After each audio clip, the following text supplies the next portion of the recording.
at that emotion.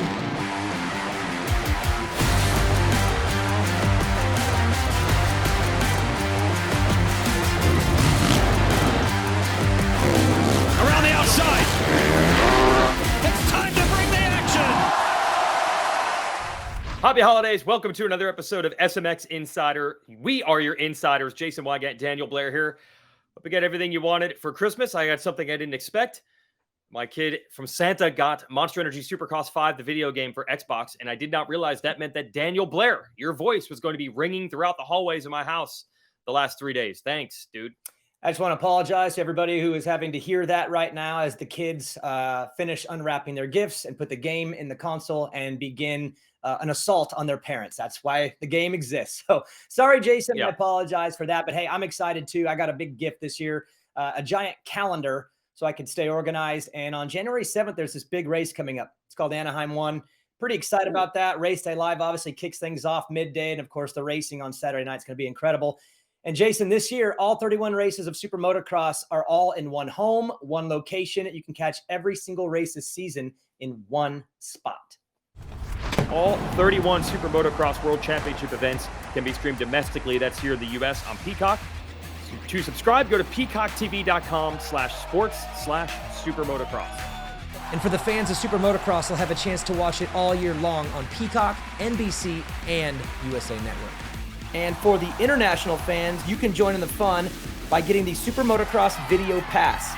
Go to supermotocross.tv to purchase access to every moment of the 2023 Supercross season, the Pro Motocross season, and of course, SuperMotocross live events in one place. Plus, get over 800 plus hours of archived races. Okay, that's definitely cool to be able to stream everything. I still think it's cool to have the video game, not the Daniel Blair voice part. My kid made me and him be Jet Lawrence in a 250 race on the video game the other day. That's the riders that everyone wants to see. So let's get hyped up here for Anaheim 1. Jet Lawrence will be there in the 250 class, but look, we basically talk 450s, Daniel, when we go to Anaheim 1. So our first 30-second board topic this week is that Anaheim 1 hype. Is it too early to start saying this is the year, like 12 guys can win races? That's normally what we do. I think we come in that way always. We come in with 10 to 12 could do it, but then it always ends up being 4, 5, or 6. I think last year was 5. So I don't know what your magic number is this year, but I can tell you right now there are 3 guys who I expect, more than expect, to win races this year. That's Eli Tomac, Jason Anderson, and Chase Sexton. So anything past 3 will be a cherry on top for me. Look, this is the assault on Cooper Webb, the 2-time Supercross champion. I had this big controversy on the Racer X preview shows I did with Mathis and Jason Thomas that everyone's putting Sexton way ahead of Webb.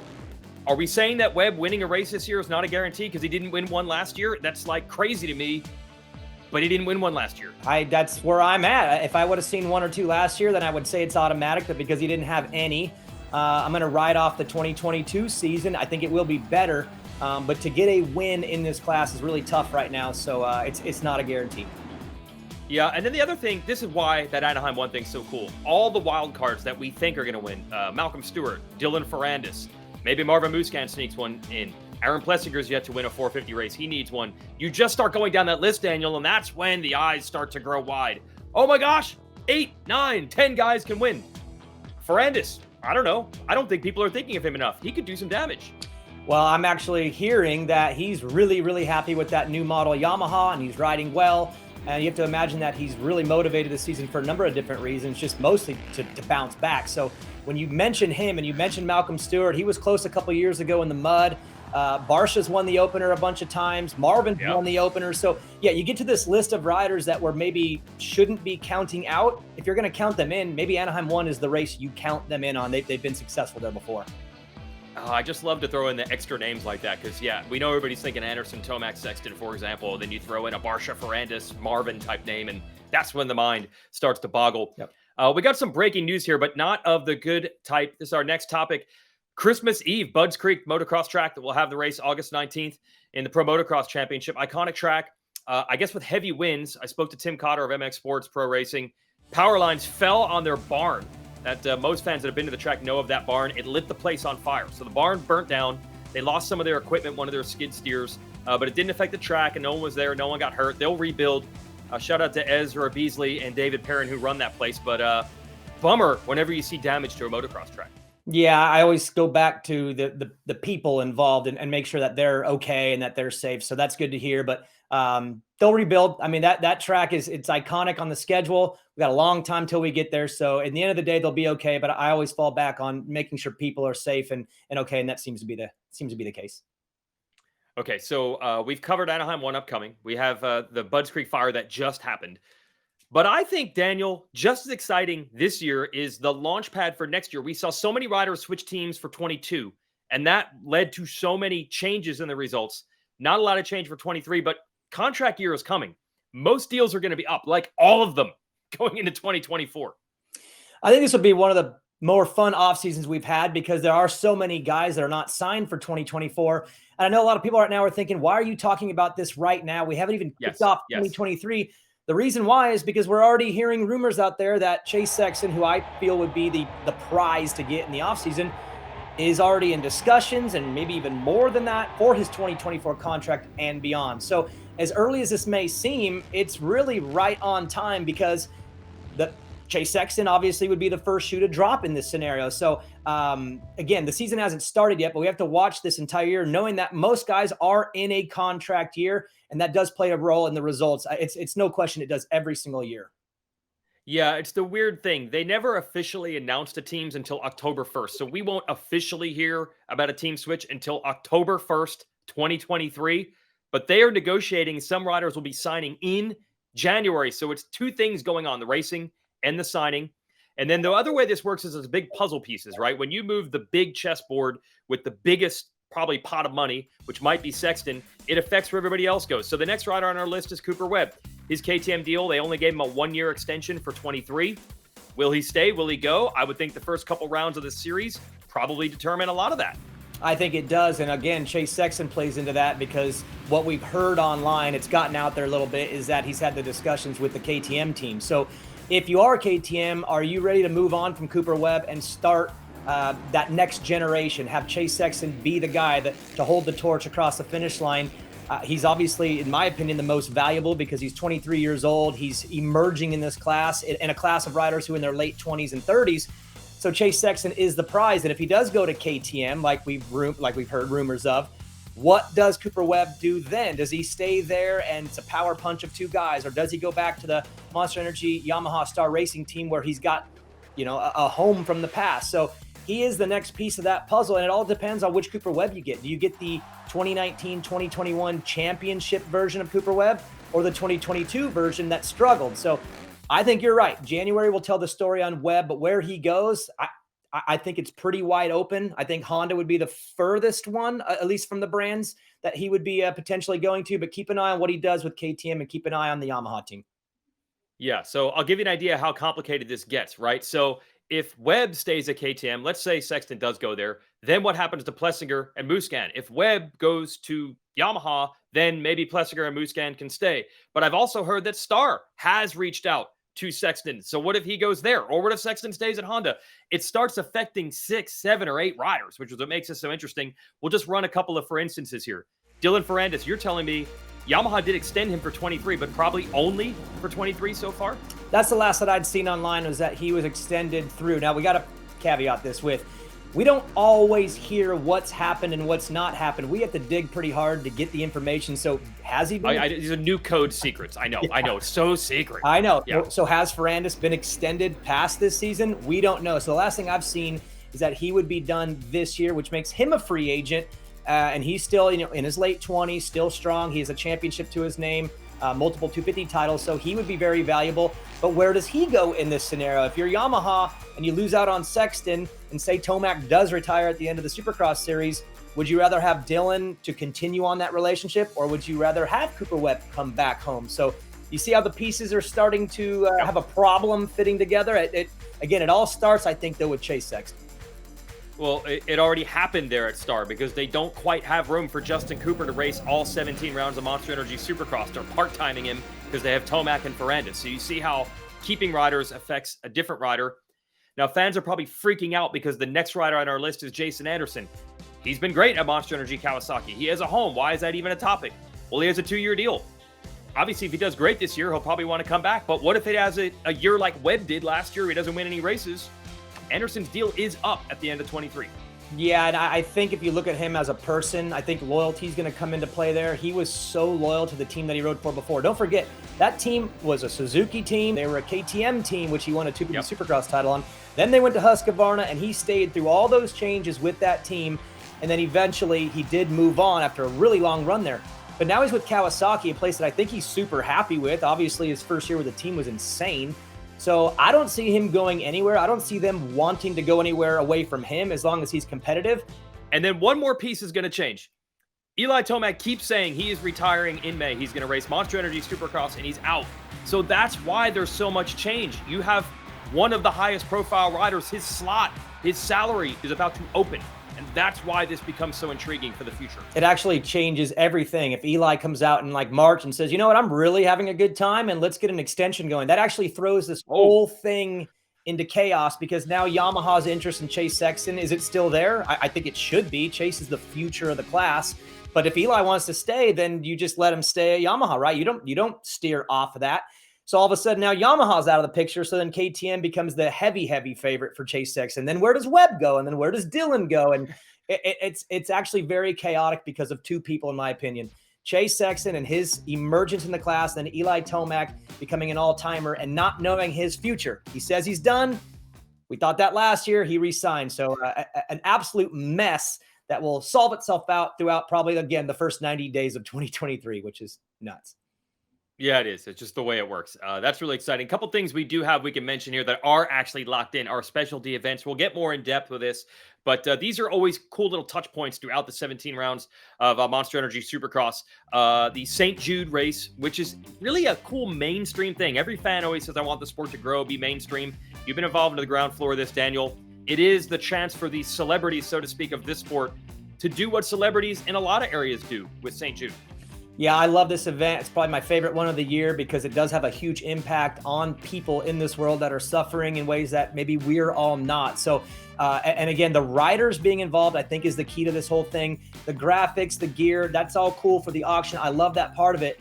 But their willingness to say, hey, today it's more about racing, or more than just racing. And to have St. Jude, this partnership, continue to grow. Again, I say it every year on Race Day Live. Shout out to Ryan Dungey for kicking this thing off. It's growing every year, and it truly does have an impact. Yeah, we have a new shirt coming this year that you can get. We'll have more on that in a moment. Let's talk military appreciation race. They're going to move that from traditional West Coast stop in San Diego to Tampa here on the East. And what I think is always cool about this is the gear, the graphics, all the riders, even in opening ceremonies, really get into this to support the troops. Another one where the riders are involved, and their involvement makes it special. And for me, I always think about Eli Tomac on this race, having family in the military, his brother. I just think it's really cool for us to celebrate what they do for us to keep us safe and allow us to be here doing what we love. And again, it touches personally when you know that one of the riders, a star in the sport, has a family member who's, very, very extra important on that day for him. He mentions that every year. One more thing, the KTM Junior Supercross Challenge. This is tradition. Guess what? My kid's not only playing the video game this year, but he's now 8. So I've got him entered. Hopefully he gets into one of these races. You experienced this with your son a couple years ago. I did. Houston Supercross. My son, Evan, got a chance to race the KTM Juniors. That was a tough night for me because I was working. So I was on the floor doing my job. My wife had to actually do the whole thing, and she's not one of those types of moto moms. So there were some things that happened that night were less than ideal, but it ended up being okay. He got on the podium, got second, and an incredible experience all the way, though, top to bottom. These kids are full-on factory riders for the day. Get to hang out with the KTM riders and get to live it up, fly in, and be factory riders. And then at the end of the day, one of them gets to win and stand on the podium. And it's an incredible experience that we're very grateful for. So we've got a lot of exciting things coming both on and off the track in the SuperMotocross World Championship. And soon, because Anaheim is almost here. Let's go to our big interview with Sean Brennen, who is senior PR for Supercross and maybe the busiest guy in the industry this time of year, because Sean, it's coming and fast. Boy, you are right, Jason. It is here. I'm already starting to have those 4 a.m. freakouts in the morning. It is coming. Anaheim opener is right around the corner. Well, Sean, you and I get to work together during the season, doing the press conferences, preseason, postseason, during season. What's it like for you? I have to imagine that's a big challenge. It is. It is very challenging, and we'll use your favorite team, the Cowboys, as an example. Arlington is a fantastic city for us, and we have been racing there for a very long time. But media moves on, and we are a sport that does not have a home team. If you're a sportscaster or a local writer in one of these markets, all of your sports teams and the folks behind the scenes that run it, but we start fresh a lot of times because of the changing media landscape that is ever happening in media and in our sport.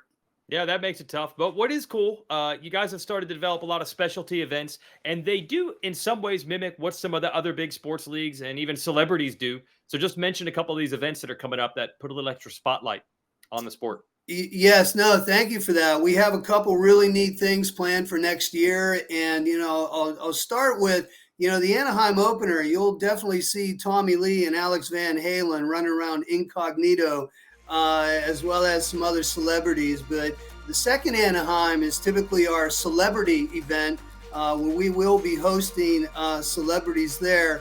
That will also be our kickoff to our new St. Jude Text to Donate campaign. And then military appreciation, different on the calendar this year. We're actually going to have it at our home race here in Tampa. And then round 14 in East Rutherford will be our This Race Saves Live event, where all of the athletes and teams use patient-inspired artwork on their gear and bikes. And then, of course, all of those items will be donated into the St. Jude Supercross auction, which will run the final 2 races of the year. Oh, yeah, a lot of great stuff, and it all goes to a good cause. You got Text to Donate going as well, starting in Anaheim too? Yep, starting at Anaheim too, and we've got a brand new moniker. It is Love Moto, Stop Cancer. And for fans that, music fans, country music is the only other entity, if you will, that has that moniker. So St. Jude, and thankfully for our fans and athletes and the entire moto community that has gotten behind this, they've given us our own slogan. So Love Moto, Stop Cancer in 2023. Us and country music, the only ones that get customized slogans for The St. only Jude. That's ones. cool. All right. And as you mentioned, Anaheim coming up, got some ways for fans to get hyped besides our show. You got a preview show, you got a live webcast. Talk about everything that people can do to get up to speed for A1. Well, most importantly, New Year's Day, everybody should be glued to their television set. NBC at 5 o'clock Eastern will be the SuperMotocross World Championship preview show, and that will be live on NBC as well as Peacock. And don't forget everything on your desk, Sean. There is going to be a live stream of the press conference Friday before Anaheim 1. Daniel, you know anything about that? I know a little bit about it. I'll learn the rest from Sean. He's the master behind the preseason press conference. So we'll be ready to go on the Friday before Anaheim. Okay, lots of exciting things. Sean, really, everybody says they want to grow the sport. Thanks for all you do, including the 4 a.m. mornings and really early Friday at the racetrack and every venue to help do that. So we appreciate it. Thank you, Jason. Thank you, Daniel. And we'll see you soon here in Anaheim. Yeah, can't wait. And we will give you a little preview of the January 1st preview show for the SuperMotocross World Championship right here. 31 rounds spread over the course of 10 months that will test every athlete's will, all leading to the sport's most coveted title and biggest prize. And we are back! Anaheim, main event! It's on! SuperMotocross World Championship is absolutely awesome. It's a 31 race series, 10 months spread out through the year, leading to a 3-race playoff championship, world championship, and I think the fans are absolutely going to love it. Ah, yes, nothing better than the raw emotion and the anticipation of round 1 of Monster Energy Supercross and the new SuperMotocross World Championship. You can watch that preview show in its entirety. Doesn't get better than this. Sunday, New Year's Day, NBC, 5 p.m. Eastern. 5 p.m. Eastern, Sunday, New Year's Day on NBC. Enjoy all of that excitement. But that's just the emotional part. let's get into the actual data behind that excitement. The head and the heart. We bring in Clinton Fowler, our stat man. And I think the biggest story coming into this season, there's only one high-level rider that made a team switch, and beyond that, it's something old that is new. Ken Roczen switching back to Suzuki for the third time in his career. So, Clint, we bring you on. Give us some stats. What jumps out to you when you hear Ken Roczen riding yellow again? Yeah, lots lots of critique on his switch to Suzuki in yellow weech. But for me, I look at the stats. The stats say he's had tremendous success on a Suzuki. He raced for 2 years, 17 wins in 50 career starts for 34% win percentage, best of his career. In contrast to 6 years with Honda, 121 races, he got 18 wins, not bad, but that's only 15% win percentage. So you look at Suzuki, you look at Honda, you compare and contrast those things. He was twice as successful on a Suzuki. So I look at the switch to Suzuki, and maybe that's a happy place for Kenny. Maybe that's the place where Ken Roczen feels really comfortable, Weege. Well, he would certainly hope so. You know he's going to start the season strong. He always does, regardless of brand. And we've been talking about that quite a bit, Daniel, about his success in the past with that brand. Yeah, if he's going to make an impact, we can almost guarantee it's going to come early in the championship. So don't be surprised if he's really, really good in January. Clinton, if you're looking at those stats and the success he had on Suzuki, 2016, let's narrow the scope on that season, indoor and outdoor. Pretty impressive. I'd say maybe the best of his career. Oh, for sure, the best of his career, and quite frankly, one of the best all times. 12th best in terms of number of wins in a season. So 29 races between Supercross and Motocross, 14 wins. The thing that sticks out for me is 16 times fastest lap. So 8 times in Supercross, 8 times in Motocross. So a phenomenal season.